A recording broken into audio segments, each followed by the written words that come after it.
بسم الله الرحمن الرحيم الحمد لله رب العالمين والصلاة والسلام على سيد الأنبياء والمرسلين محمد وعلى آله وصحبه أجمعين أما بعد.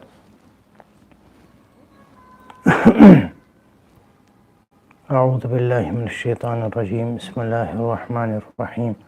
طاسيم تلك آيات الكتاب المبين نتلو عليك من نبأ موسى وفرعون بالحق لقوم يؤمنون. صدق الله مولانا العظيم وصدق رسوله النبي الكريم ونحن على ذلك لمن الشاهدين والشاكرين والحمد لله رب العالمين. اللهم صل على سيدنا محمد وعلى آل سيدنا محمد وأصحاب سيدنا محمد وبارك وسلم. محترم سامعین کرام اور طلباء اعزام، سورۃ القصص یہ مکی صورت ہے اور اس میں 88 آیتیں ہیں اور 9 رکوع ہیں. اس میں اللہ تبارک و تعالیٰ نے کچھ واقعات اور خاص طور پر حضرت موسیٰ علیہ السلام کا تفصیلی واقعہ بیان فرمایا ہے. اس مناسبت سے اس صورت کا نام سورۃ القصص رکھا گیا. چنانچہ حضرت موسیٰ علیہ نبینا علیہ السلام کا تفصیلی واقعہ اس طرح ہے کہ فرعون نے بنی اسرائیل کو بہت سخت عذابوں میں مبتلا رکھا تھا، بہت سخت پریشانیوں میں مبتلا رکھا تھا. وہ ہمیشہ دعا کیا کرتے تھے کہ اللہ تعالیٰ کی طرف سے کوئی آئے جو ہمیں اس مصیبت سے نجات دلا دے. تو ایک مرتبہ فرعون نے خواب دیکھا اور تعبیر بتانے والوں نے اس کی یہ تعبیر بتائی کہ بنی اسرائیل میں ایک ایسا بچہ پیدا ہوگا جو تیری بادشاہت کو ختم کر دے گا.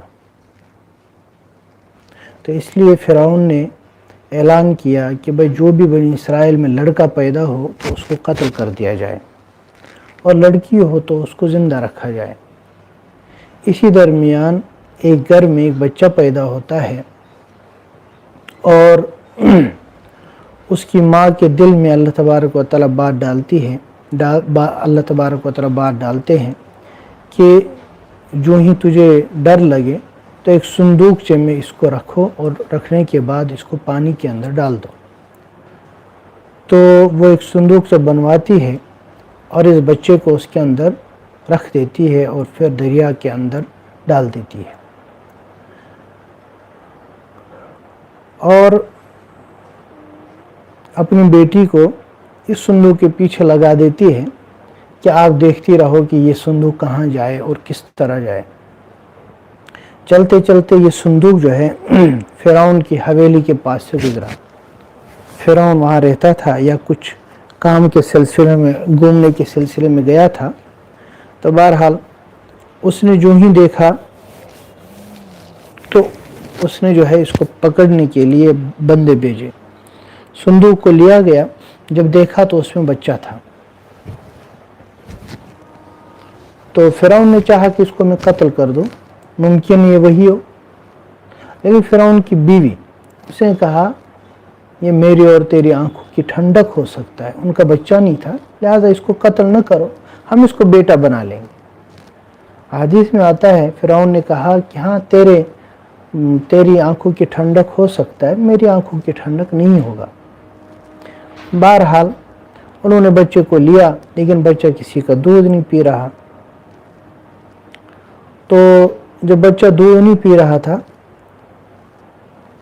تو جو اس کی بہن تھی وہ چونکہ پیچھے تلاش یا اس کے پیچھے پیچھے آ رہی تھی تو اس نے ان سے کہا کہ میں ایک ایسی عورت کو جانتی ہوں جو اسے اگر دودھ پلائے تو یہ اس کا دودھ بھی پیے گا اور وہ جو ہے تمہارے خیر خواہوں میں سے. انہوں نے کہا ٹھیک ہے، کون ہے اس کی ماں، یہ کون ہے وہ عورت؟ تو انہوں نے اپنی ماں کا ذکر کیا اور اسے لایا. جب بچے کو اس کی چھاتی سے لگایا گیا تو اس نے دودھ پیا. تو اللہ تبارک و تعالیٰ نے اس بچے کی والدہ سے پہلے ہی کہا تھا اِنَّا رَادُّوهُ إِلَيْكِ، ہم اس کو لوٹائیں گے واپس آپ کے پاس، وَجَاعِلُوهُ مِنَ الْمُرْسَلِينَ، اور ہم اس کو پیغمبروں میں سے بنانے والے ہیں۔ پھر آیت نمبر 13 میں اللہ تعالیٰ فرماتے ہیں فَرَدَدْنَاهُ إِلَىٰ أُمِّهِ، ہم نے اس کو ماں کے پاس لوٹا دیا، یعنی اللہ تبارک و تعالیٰ نے ایسی ترکیب چلائی، اب ماں ہی تربیت کر رہی ہے اور پلس پیسے لے رہی ہے، کس سے؟ فرعون سے، اور فرعون جو ہے پیسے دے رہا ہے، خرچہ پانی۔ اس کے بعد جب یہ بچہ بڑا ہو گیا، اللہ تبارک و تعالیٰ نے اس کو فہم و فراست عطا کیا، اور اب موسیٰ کے نام سے جو ہے یہ مشہور ہو گیا، جانا جانے لگا۔ تو ایک دفعہ کہیں جا رہے تھے اسی شہر میں، یعنی مصر ہی میں کہیں جا رہے تھے، تو دیکھا دو بندے آپس میں لڑ رہے ہیں، ایک بنی اسرائیل میں سے تھا اور دوسرا فرعون کی نسل میں سے تھا، یعنی ایک قبطی تھا ایک سبطی تھا۔ قبطی کہا جاتا ہے جو فرعون جس نسل سے تھا، اور سبطی یہ بنی اسرائیلوں کی نسل کو کہا جاتا تھا۔ تو اس نے فوراً موسیٰ علیہ السلام سے فریاد چاہی۔ حضرت موسیٰ گئے اور اس کے بعد ایک تماچا مارا یا ایک گونسا مارا، تو وہ جو سامنے والا بندہ تھا وہ فوراً مر گیا۔ فَقَضَىٰ عَلَيْهِ فَوَكَزَهُ مُوسَىٰ فَقَضَىٰ عَلَيْهِ، حضرت موسیٰ نے اس کو ایک مارا اور وہ مر گیا۔ حضرت موسیٰ کو فوراً جو ہے اس پر ندامت ہوئی اور کہا انی ظلمت نفسی فاغفر لی فغفر له، کہ اللہ میں نے اپنے آپ پر ظلم کیا۔ اس کے بعد اگلے دن پھر اسی طرح ہوا، وہ بندہ پھر کسی اور سے لڑ رہا تھا، تو حضرت موسیٰ نے کہا کہ تو وہی ہے نا جو کل لڑ رہا تھا۔ اب حضرت موسیٰ ہاتھ اٹھانے والے تھے دشمن پر، تو اس بدبخت نے کہا، اس نالائق نے کہا اتريد ان تقتلني كما قتلت نفسا بالامس، جس طرح تو نے کل اس ایک کو مارا تھا اسی طرح تو مجھے بھی آج مارنا چاہتا ہے۔ بس جو سامنے والا تھا وہ بھاگ گیا اور فوراً منادی لگائے، ہر جگہ بولنے لگا کہ بھئی موسیٰ نے قتل کیا ہے، موسیٰ نے قتل کیا ہے۔ کل سے چرچے ہو رہے تھے بھئی قتل کس نے کیا، اب موسیٰ کا نام آ گیا۔ تو ایک بندہ دوڑتے ہوئے آ گیا اور اس نے حضرت موسیٰ سے کہا، اے موسیٰ لوگ آپ کے بارے میں مشورہ کر رہے، وہ آپ کو قتل کریں، اس لیے آپ یہاں سے نکل جائیے۔ تو حضرت موسیٰ اب مصر سے چلے گئے، ابھی نبوت کا اعلان نہیں ہوا ہے، نبوت نہیں ملی ہے، تو یہاں سے چلے گئے اور مدین کی طرف چلے گئے۔ مدین جب پہنچے، وہاں پہ ایک جگہ لوگ چوپائیوں کو پانی پلا رہے تھے، تو دیکھا دو لڑکیاں ہیں، وہ بالکل پیچھے کھڑی ہیں اور وہ انتظار میں ہے کہ کب لوگ چلے جائیں۔ تو حضرت موسیٰ نے ان سے پوچھا بھئی تمہارا کیا حال ہے؟ تو انہوں نے کہا جب تک یہ سارے لوگ نہیں چلے جاتے تب تک ہم نہیں پانی پلا سکتے، کیونکہ ہمارے والد صاحب بوڑھے ہیں، تو لہذا ہمیں ہی پلانا پڑتا ہے۔ حضرت موسیٰ علیہ السلام بڑے طاقتور تھے، تو وہ جو کنویں کا وہ اوپر جو اس کے اوپر جو ہے تخت ہوتا ہے یا اس کو ڈھکن ہوتا ہے، وہ اٹھایا انہوں نے، اور وہ 10 آدمی کم از کم اٹھاتے تھے، انہوں نے اٹھایا اور سائڈ میں رکھا اور ان کی بکریوں کو پانی پلایا، اور اس کے بعد سائڈ میں بیٹھ گئے اور دعا کی رب انی لما انزلت الی من خیر فقیر، یا اللہ جو بھی آپ مجھے عطا کریں میں اس کا محتاج ہوں۔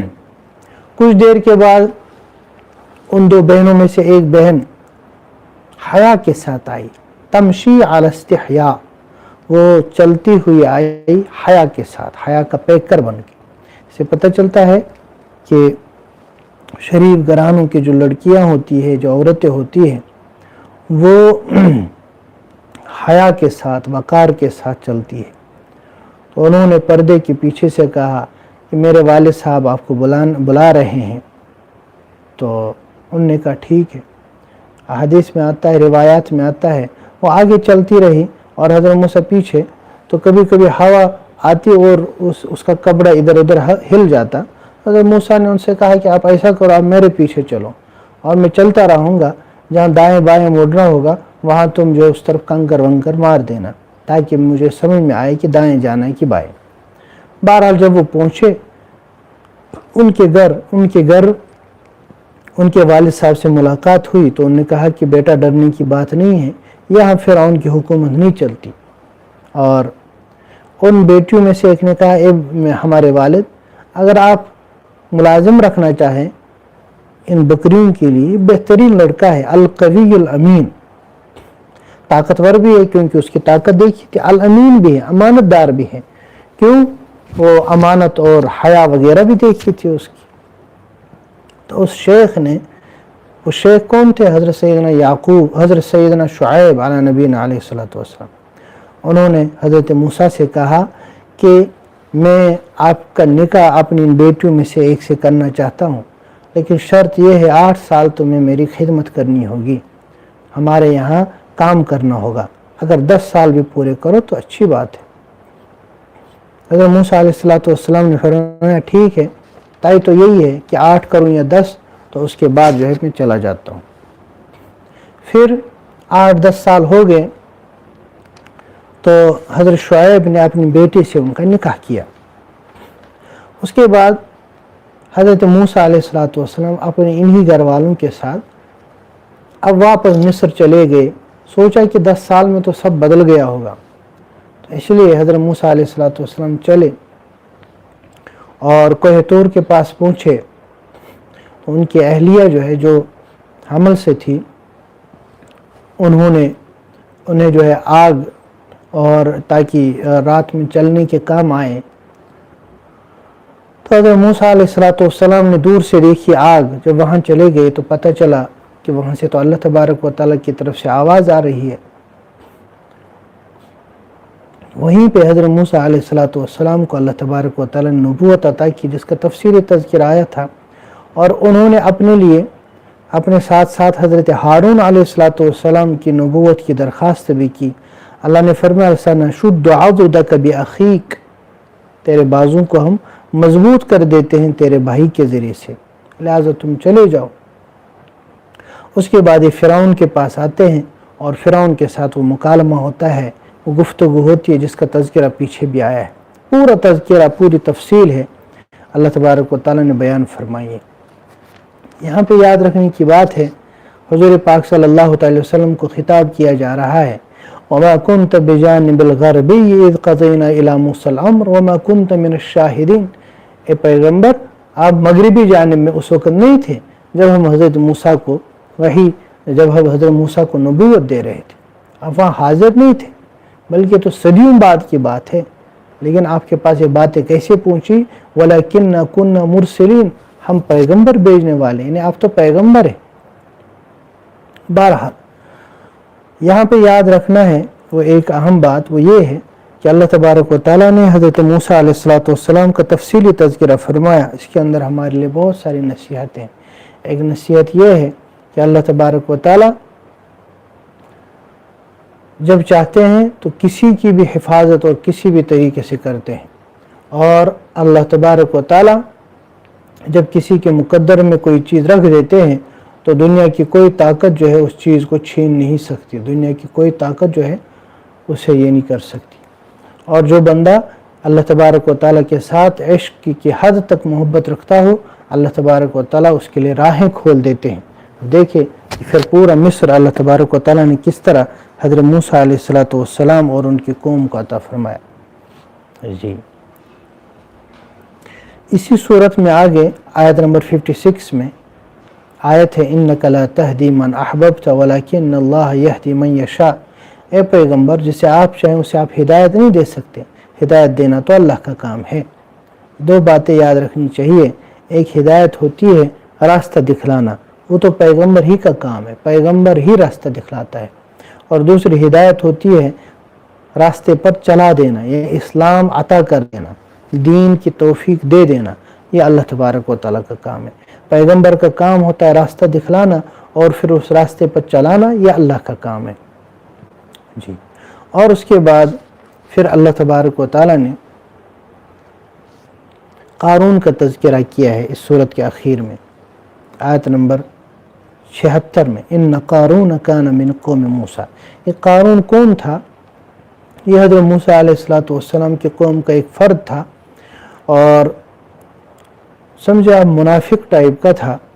فبغى علیہم، اس نے ان کے خلاف بغاوت کر دی۔ اللہ تبارک و تعالیٰ نے اس کو خوب مال و دولت عطا فرمایا تھا۔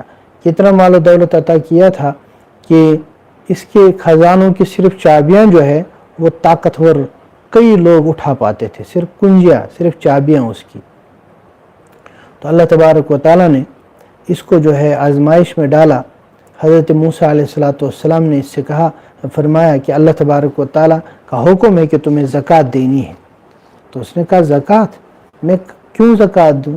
یہ تو میں نے خود اپنے علم سے یہ مال کمایا، انما اوتیتہ علی علم عندی، یہ جو مال میں نے کمایا ہے یہ تو مجھے اس کا فن اور ہنر خود آتا ہے، مجھے کس نے سکھایا؟ وہ زرگر کا کام کرتا تھا اور بعد میں فرمایا کیمیا گری کا کام کرتا تھا۔ تو اس نے سوچا کہ میں نے تو خود ہی یہ علم سیکھا ہے۔ تو اللہ تبارک و تعالیٰ نے جو ہے اس کے نام جب یہ بھیجا کہ بھائی زکوٰۃ دینی ہے، لیکن اس نے زکوٰۃ نہیں دی، تو حضرت موسیٰ علیہ السلام نے اس کے بارے میں وعید بیان فرمائی۔ تو وہ جو ہے وہاں سے جھگڑے پہ اتر آیا اور اس نے ایک عورت کو بڑے مجمع میں کھڑا کروایا، اس کو پیسے وغیرہ دے کر کے کہ تم یہ کہنا، جب حضرت موسیٰ بیان کر رہے ہوں تم یہ کہنا کہ حضرت موسیٰ علیہ السلام نے مجھ پر غلط جو ہے ارادہ کیا ہے، یعنی حضرت موسیٰ علیہ السلام کے ساتھ میرے غلط تعلقات ہیں۔ تو جب وہ اٹھی، حضرت موسیٰ علیہ السلام بڑی مجلس میں جو ہے حضرت موسیٰ علیہ السلام نے اس سے پوچھا تو نے یہ کیا کیا، تو یہ جھوٹ کیوں کہہ رہی ہے؟ تو اس نے نام دیا قارون کا۔ تو حضرت موسیٰ نے فوراً قارون کے لیے بد دعا کی، تو اللہ تبارک و تعالیٰ نے قارون کو ماں خزانے کے زمین کے اندر دسا دیا۔ قرآن کہتا ہے فَخَسَفْنَا بِهِ وَبِدَارِهِ الْأَرْضِ، ہم نے اسے اور اس کے گھر کو دونوں کو جو ہے زمین کے اندر دسا دیا۔ فَمَا كَانَ لَهُ مِنْ فِئَةٍ يَنْصُرُونَهُ مِنْ دُونِ اللَّهِ، اللہ تبارک و تعالیٰ کے مقابلے میں کوئی نہیں جو اس کی مدد کر سکتا۔ وَمَا كَانَ مِنَ الْمُنْتَصِرِينَ، اور وہ مدد یافتہ لوگوں میں بھی سے، یعنی کوئی اس کی مدد نہیں کر سکتا۔ کون اس کی مدد کرتا؟ جب اللہ کا عذاب آتا ہے، جب اللہ کی پھٹکار آتی ہے، اس وقت کون مدد کر سکتا ہے؟ جی اچھا، یہاں پہ اللہ تبارک و تعالیٰ نے ایک اور واقعے کی طرف اشارہ کیا ہے۔